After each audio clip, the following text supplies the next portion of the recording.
स्वागत है आप सभी का। आज हमारे साथ जुड़ चुके हैं गांव के नए समाज सेवक। आइए इनका विचार जानते हैं और समझते हैं कि ये हमारे गांव के लिए क्या सोच रहे हैं। सबसे पहले सम्स का ये पॉडकास्ट पहला है और इनका मैं थैंक यू सो मच कहता हूँ कि इन्होंने मुझे इस काबिल समझा और मुझे बोलने का मौका दिया। तो छोटा सा इंट्रोडक्शन है जो हमारे व्यूवर्स है, जो सम्स के व्यूवर्स हैं उनके लिए, जो नगर पंचायत गोपालपुर की समस्त जनता है उनके लिए। मेरा नाम है प्रशांत है और मुझे लोग नन्नू के नाम से जानते हैं। सबसे पहले 10+2 मैंने सिवान से किया, जेडेज गांधिया से। उसके बाद में ग्रेजुएशन BCA करने चला गया दिल्ली। दिल्ली का सफ़र बहुत ही लंबा रहा, अच्छा एक्सपीरियंस रहा। उसके बाद मैं दुबई गया और दुबई में 30 महीने रहने के बाद अभी 6-7 महीने पहले मैं गाँव में आया और तब से मैं लोगों की समस्याओं को देख रहा हूँ और आवाज़ें उठा रहा हूँ। मेरा प्रश्न नंबर 1 आपसे ये है कि आप समाज सेवा में कैसे आए और किस चीज ने आपको प्रेरणा दी। जी, सवाल काफ़ी अच्छा है कि आप समाज सेवा में कैसे आए और क्या चीज़ देख के आप इस चीज़ को आपने चुना। जब मैं दुबई से यहाँ आया तो देखा कि नगर पंचायत गोपालपुर की जनता, जो भी लोग हैं, वो छोटे छोटे चीज़ों के लिए काफ़ी परेशान है। जैसे किसी को कुछ बनवाना हो, जाति, आय हो, निवास हो, बिजली की भी समस्या उसमें थी, उसके लिए भी लोग काफ़ी परेशान थे। और जो हमारे जनप्रतिनिधि हैं उनका उस तरह का व्यवहार नहीं रहा जो लोग सोच के उनको बनाए, और वही चीज़ मुझे सबसे ज़्यादा प्रभावित किया। और इसलिए मैं ये सोचा कि क्यों ना हम आगे बढ़ें और जो लोगों की छोटी छोटी समस्याएं उनको हम अपने स्तर से अपना जैसे मेहनत करके लोगों की समस्या को खत्म करें। और यही चीज़ मुझे सबसे ज़्यादा प्रेरणा देती है कि जो भी लोग परेशान हैं उसके लिए हम हमेशा खड़े रहें और आप सभी का साथ रहें। तो बढ़ते हैं दूसरे सवाल की तरफ। हमारे गांव की सबसे बड़ी समस्या आपको क्या लगती है। जी, ये भी सवाल बहुत अच्छा है शम्स, आपने पूछा हमसे कि जो समस्या है मेरे हिसाब से सबसे बड़ी समस्या क्या लगती है। तो मेरे देखने से जो अभी सबसे बड़ी समस्या ये है कि रोड और नाला और सफाई, इन तीनों चीज़ों पे काम करना जरूरी है। क्योंकि जैसा हम जानते हैं कि अगर आप सोसाइटी को एक अच्छा बनाना चाहते हैं तो इंफ्रास्ट्रक्चर पे काम करना जरूरी है।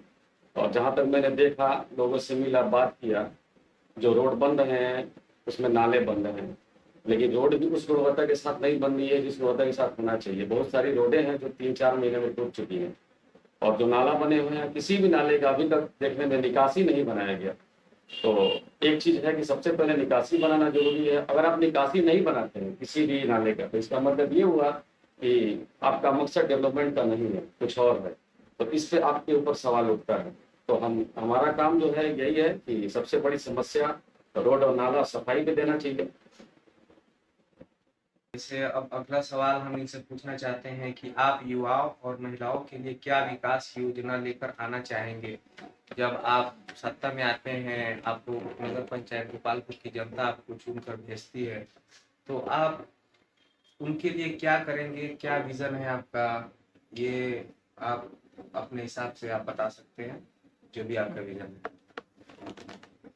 थैंक यू सो मच ऐसा सवाल करने के लिए, क्योंकि ये बहुत ही अहम मुद्दा है कि आपका विजन क्या है। और विजन होना जरूरी है। अगर आपके पास विजन नहीं है तो क्या काम करिएगा, है कि नहीं। आपके पास प्लानिंग होना चाहिए, विजन होना चाहिए, किस तरह से काम करना है, ठीक है, किस तरह के लोग अपने साथ रखना है ताकि वो आपकी मदद कर सकें। रही बात महिलाओं की और जो हमारे यंग लड़के हैं, युवा हैं, समझिए कि मेरी ताकत है ये, क्योंकि हम भी यंग हैं। महिलाओं की बात आती है तो सबसे पहले हम ये कोशिश करेंगे कि महिलाओं को आत्मनिर्भर बनाएं। जब महिला आत्मनिर्भर बनेंगी तो स्वयं अपनी रक्षा करेंगी और वो खुद ही आगे बढ़ेंगी, किसी के मोहताज नहीं रहेंगी, समझ रहे हैं। और दूसरी चीज़ ये है कि उनका सेफ्टी भी जरूरी है। अगर मैं आता हूँ, अगर मुझे जनता पसंद करके लेके आती है तो महिलाओं की सेफ्टी के लिए भी काम किया जाएगा, जैसे CCTV लगाया जाएगा, लाइट की सुविधा, स्ट्रीट लाइट्स लिया जाएगा। और जो हमारे युवा हैं उनके लिए ये कहना चाहते हैं कि आजकल के युवा आप देख रहे हैं किस रास्ते पे चल रहे हैं। बहुत अहम मुद्दा है। हमारे पास कितने लोग आए पंचायत के, पेरेंट्स भी आए, बोले कि बाबू ऐसा ऐसा चल रहा है, हमारा बेटा खुद ऐसे कर, हम क्या करें। फिर उनको हम सलाह देते हैं आप ऐसा करें, ऐसे ऐसे करिए, तब ताकि ठीक हो जाए। हर माँ बाप चाहता है कि हमारा बेटा जो है नाम रोशन करे। जिंदगी में क्या बनाना है, कुछ नहीं। अगर आप बनाना चाहते हैं तो दो चीज़ बनाइए, एक अपनी सेहत अच्छी बनाइए, एक अपनी औलाद। तो हर माँ बाप को टेंशन रहता है, फिक्र रहती है कि मेरा बेटा किस रास्ते पे जा रहा है। आजकल देख रहे हैं नशाखोरी आम हो गया है, हर जगह बेचा जा रहा है। बेचने वाला भी गुनाहगार है, खरीदने वाला भी गुनाहगार है। बच्चे उससे चोरी कर रहे हैं, उसके पास ऑप्शन नहीं है। वजह क्या है? ऑप्शन नहीं है। ऑप्शन कहने का मतलब है कि भाई अगर हम इवेंट्स कराएं, अगर हम खेल के मैदान बनाते हैं, छोटे छोटे इवेंट्स कराएंगे, टूर्नामेंट्स कराएंगे, तो वहाँ पे बच्चे आएंगे, खेलेंगे और अपने नगर पंचायत, सिवान डिस्ट्रिक्ट, बिहार का नाम रोशन करेंगे। तो हम इवेंट्स करेंगे उनके लिए। दूसरी एक चीज़ है कि प्रतियोगिताएं जो होती हैं, जहाँ पे हम लाइब्रेरी बना सकते हैं, वहाँ पे बच्चे आएंगे और जो टेस्ट होती है हमारी, जो सिविल गवर्नमेंट जॉब के लिए, वहाँ पे हम उनको अच्छा तैयारी कराएंगे। अच्छी लाइब्रेरी रहेगी, लोग उसमें आएंगे, बच्चे आएंगे, पढ़ेंगे, तो उनका थोड़ा सा दिमाग डाइवर्ट हो जाएगा। और डाइवर्ट करना ज़रूरी है। अभी का जो युवा है वो एक लाइन में खड़ा है। तो ऐसी ऐसी चीज़ें हैं जो करना है। और हॉस्पिटल देखा जाए, हॉस्पिटल बहुत ज़रूरी है। कोई इमरजेंसी हो जाता है तो लोग या तो हुसैनगंज भागते हैं, नहीं तो सीवान। सीवान में भी सुविधाएं वो नहीं है जो होनी चाहिए, लोग परेशान हैं। क्यों ना हम ऐसा करें कि एक नगर पंचायत में ही एक अस्पताल का निर्माण किया जाए, और ताकि लोगों को वहाँ पे इलाज किया जा सके। तो बाकी और भी सारी चीज़ें हैं हमारे पास, प्लानिंग अच्छा है, हमारे साथ काम करने वाले लोग अच्छे हैं, आप जैसे हैं, मेरे दोस्त हैं, सारे उनको हेल्प करते हैं। पूरा गांव के लोग जो बाहर हैं वो भी हेल्प। जैसा कि हम सब ने देखा कि अभी सोशल मीडिया पे हमारे नगर पंचायत गोपालपुर की बहुत सारी समस्याओं को लेकर बहुत सारा चीज़ चल रहा था। जैसे आधार कार्ड को लेके आधार कार्ड सेंटर चल रहा था, तो उसका बात विवाद क्या हुआ था क्या नहीं, ये हमारे एहतसाम भाई हैं, वो इसमें इंक्लूड थे। आइए इनसे जानने की कोशिश करते थे कि आखिर वो बात क्या था। जी शम्स, बहुत बहुत शुक्रिया ऐसे सवाल के लिए, क्योंकि ये सवाल है ऐसा है कि बहुत से लोग इस चीज़ के बारे में नहीं जानते हैं, सच्चाई नहीं मालूम है, अफवाह फैलाया गया। तो इसके लिए मैं आपका शुक्रिया अदा करता हूँ कि इस सवाल को आपने उठाया। और रही बात जवाब की, देखिए जो आधार सेंटर था हमारे पंचायत गोपालपुर में जो बनाया गया था, प्राइवेट कंपनी, जनप्रतिनिधि कहना था कि प्राइवेट कंपनी है। ठीक है, प्राइवेट कंपनी से कोई दिक्कत नहीं है। एक आदमी आया था मेरे पास जो 1 साल का बच्चा था, उसका आधार कार्ड बनाना, उनकी स्थिति दयनीय थी। उन्होंने कहा कि चलिए थोड़ा आधार कार्ड वाले के पास, 300 रुपये मांग रहे हैं न्यू इनरोलमेंट का। तो मैंने देखा कि जो चीज़ फ्री में बनना चाहिए 300 लिया गया, तो उसके लिए हम पूछने गए वहाँ पे कि क्यों आप ले रहे हैं 300। तो उन्होंने बताया कि हम 300 ऐसे ही लेते हैं। हम बोले कि आपको डीएम ने बैठाया यहाँ पे, आपको किसने भेजा है यहाँ पे? उन्होंने कहा कि नहीं, जनप्रतिनिधि बुलाए हैं। तो हम उनसे पूछे कि आपको जनप्रतिनिधि अगर बुलाए हैं यहाँ पे तो थोड़ा सा मतलब हमारे गांव का मामला है, गरीब लोग भी हैं, ये चार्ज कम कर दीजिए, अब बाकी आप काम करिए यहाँ पे, काम से कोई दिक्कत नहीं है। उसी में सवाल जवाब हुआ और वो वहाँ से चला गया।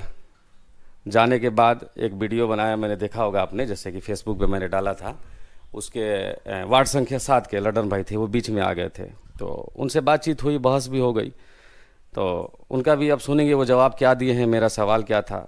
वहाँ जाने का मकसद एक ही था कि जो पैसा लग रहा था उसको थोड़ा सा कम कर दिया जाए, ताकि गरीब लोग आसानी से बना सके। और रही बात की प्राइवेट की, तो एक चीज़ ये भी देखना ज़रूरी है कि मान लीजिए कि अगर कोई प्राइवेट कंपनी है और अगर हमारे सरकारी कार्यालय में अगर बैठता है, तो उसको बैठाने वाला हमारे जो जिम्मेदार लोग हैं वो बैठाए होंगे। आप वहाँ का बिजली इस्तेमाल कर रहे हैं और आप हमारे नगर पंचायत की जगह इस्तेमाल कर रहे हैं। ठीक है, अगर कोई आम आदमी अगर आपसे ये कह देता है कि थोड़ा सा पैसा कम कर दीजिए, तो आप नाराज़ हो जाते हैं, गुस्सा हो जाते हैं। अगर हमारे पंचायत के पैसे का इस्तेमाल आप कर रहे हैं, हम टैक्स दे रहे हैं, तो हमारा हक बनता है कि हम आपसे सवाल करें। तो बाकी जो था वही था, वीडियो में लोग जो व्यूवर्स हैं वो देख सकते हैं कि किस तरह का सवाल और जवाब हुआ था। और बाकी जो इल्ज़ाम था मेरे ऊपर, मैं उसका सबूत साक्षात जो है फेसबुक पे डाल चुका हूँ, जो जिसको देखना हो देख ले। ताकि बहुत सारे लोगों ने बातें की कि भगाया गया, हमको बदनाम किया गया, तो खैर जो सच्चाई है वो सब लोग जानते हैं, और किसी को बदनाम करने से कोई बदनाम नहीं होता है। इस बात विवाद में जो नगर पंचायत गोपालपुर की जो जनता है उसको परेशानी का सामना करना पड़ रहा है। वो आधार कार्ड बन रहा था, अब और जगह लोग जा रहे हैं, हसनपुरा हो गया, हुसैनगंज हो गया, और ये हमारे नगर पंचायत के पास था। तो मतलब हमारे गांव के लोगों को और पंचायत के लोगों को बहुत आसानी था इस चीज़ को बनवाने में। तो अभी तो परेशानी मतलब है, तो उसका समाधान क्या है उसके बारे में हम आपसे दो। जी बहुत अच्छा, और ऐसा क्वेश्चन होना चाहिए, कि अगर मान लीजिए हम आवाज़ उठाएं आधार कार्ड के जहाँ ज़्यादा पैसा का वसूली हो रहा था उसके ऊपर, फिर वो चला गया लड़का वहाँ से, क्योंकि उसको वीडियो आ गई थी जिसमें फंस चुका था, जिस कहते हुए कि हमको कोई नहीं बैठाया है, डीएम की तरफ से नहीं है, हम प्राइवेट हैं, वो चला गया। उसके बाद क्या हुआ कि लोगों को काफ़ी परेशानी हुई और अभी भी हो रही है। तो आखिर इसका क्या सोल्यूशन, कुछ ना कुछ तो होना चाहिए सोल्यूशन। तो सोल्यूशन के लिए मैं बहुत लोगों से बात किया, जनप्रतिनिधि से भी बात किया, उनके पास भी बात रखा और उस पर उन्होंने हमें आश्वासन दिया कि ठीक है, इस पर काम हो रहा है, किया जाएगा काम। और बाकी जो लोग परेशान हैं वो हम समझ सकते हैं कि वाकई में परेशान हैं। बहुत जल्द इसका समाधान निकाला जाएगा और लोगों को परेशानी नहीं होगा और पैसा भी कम लगेगा। उस पर हम लोग काम कर रहे हैं। आप लोगों का साथ चाहिए, आप लोगों की दुआएं चाहिए। इंशाल्लाह बहुत जल्द ये काम हो जाएगा। जैसे कि हम सब अभी देख रहे हैं कि आप जब समाज सेवा में जब आप आए तो आपको किन किन चुनौतियों का सामना करना पड़ा, तो इस बारे में आपका क्या राय है, आप साझा कर सकते बहुत ही अच्छा सवाल है ये, और ये सवाल पूछने के लिए बहुत बहुत शुक्रिया सब आपका। 2 महीना पहले तो या 3 महीना पहले मैं ये काम करना शुरू किया, लोगों की परेशानी देख के। चुनौतियाँ बहुत आई और ऐसी ऐसी चीज़ें हैं जो हम अभी नहीं बता सकते। मुझे हर तरह से टॉर्चर किया गया, मेरे परिवार वाले को टॉर्चर किया गया, धमकियाँ मिली, लेकिन मैं पीछे नहीं हटा और ना ही कभी हटूँगा। बहुत ऐसी चीज़ें हैं जो सामने आना ज़रूरी है और वो सच्चाई जो है वो आएगी सामने। अभी वक्त सही नहीं है, जब आने वाले वक्त में हम लोगों को एक एक लोग को बताएंगे कि मेरे साथ क्या किया गया है 2 महीने के अंदर, कैसे मुझे बदनाम किया गया है, कहाँ से मुझे धमकी मिली है। यहाँ तक मैं मजबूर हो गया, आप लोग मेरे फेसबुक पोस्ट पे देख सकते हैं कि एक मैं वीडियो डाला था, तो नीचे में एक नोट में मैंने डाला हुआ था वहाँ पे शम्स की अगर मुझे या मेरे परिवार वाले को कुछ होता है तो इसकी जिम्मेदारी कौन लेगा या हैं। इसकी जिम्मेदारी किसकी। हम्म। फिर मैंने नाम भी वहाँ पे डाला। हम्म। हम बता नहीं सकते वीडियो में कि उस चीज़ को लिखने के लिए कितना मैं मजबूर हुआ, मुझे मजबूर किया गया, तब मैं जाके मजबूर होकर फेसबुक पे ये लिखा। और चुनौतियाँ आज भी है, लेकिन चुनौतियों से हम नहीं डरते हैं। कैसी भी चुनौती है समाज के लिए, जनता के लिए, हम उससे लड़ेंगे। एक बार दिल में आया कि छोड़ देते हैं, ये सब करने से क्या फ़ायदा। बहुत लोग बोले मत करिए, छोड़ दीजिए। सोचे कि छोड़ देते हैं, क्योंकि जान किसको प्यारी नहीं है, परिवार है, बच्चा। लेकिन जब मैं बाहर निकला अपने घर से और जिस तरह से लोगों का प्यार मिला मुझे, तो फिर एक बार दिल में एक जुनून आया लड़ने का।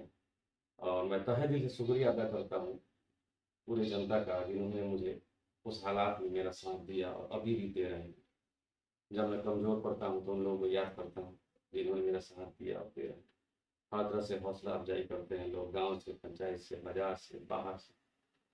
तो वो चीज़ मुझे मोटिवेट करता है और सबका तहे दिल से शुक्रिया। और एक चीज़ मैं एंड में ये कहना चाहता हूँ कि देखिए, मेरे टी शर्ट पे ये एक ईगल का फोटो बना हुआ है, बाज है। तो ये सिर्फ एक लोगो नहीं है, जैसा कि हम जानते हैं कि बाज हमेशा तूफानों को चूमते हुए आसमान की ऊंचाइयों में उड़ता है। तो इस बात से मुझे प्रेरणा मिलती है। और देखे होंगे आप, जब बाज उड़ान भरता है तो कभी झुंड में नहीं आता, उसकी लड़ाई अकेले होती है। और बाकी नीचे कीचड़ में रहने वाले पंछियों से वो कभी डरता नहीं है। तो मेरा भी यही कहना है कि आप लोग मेरा साथ दीजिए, मुझे मजबूत बनाइए, तो प्यार करिए। इसका मतलब है कि आपका लड़ाई सिर्फ मतलब किसी और से नहीं है। लड़ाई देखिए, लड़ाई जो मेरी है वो किसी के लिए व्यक्तिगत लड़ाई नहीं है, समझने की बात यही चीज़ हम समझाना चाहते हैं अपने लोगों को कि व्यक्तिगत लड़ाई किसी से नहीं है, सबसे अच्छा रिश्ता है। लोग व्यक्तिगत लेके चल रहे हैं, नहीं होना चाहिए। अगर आप सत्ता में हैं, आप पॉलिटिक्स में हैं, तो आप ये समझते हैं कि हम सत्ता के भाव से अगर आप आते हैं तो वहाँ पे आप गलत हो जाएंगे। आपका उद्देश्य होना चाहिए सेवा। पॉलिटिक्स सेवा है, ना कि सत्ता है। बिल्कुल, बहुत सही जवाब आप दे रहे हैं। बहुत बहुत धन्यवाद। हम पॉडकास्ट यहीं पे समाप्त करना चाहते हैं, एहतसाम जी। और फिर हम जी, थैंक यू सो मच मुझे मौका देने के लिए, ताकि हम अपना बात रखें लोगों के सामने। बहुत ऐसी चीज़ें हैं जो आएंगी सामने और उसको हम बात रखेंगे, अभी नहीं बता सकते हैं, समय कम है। Thank you so much.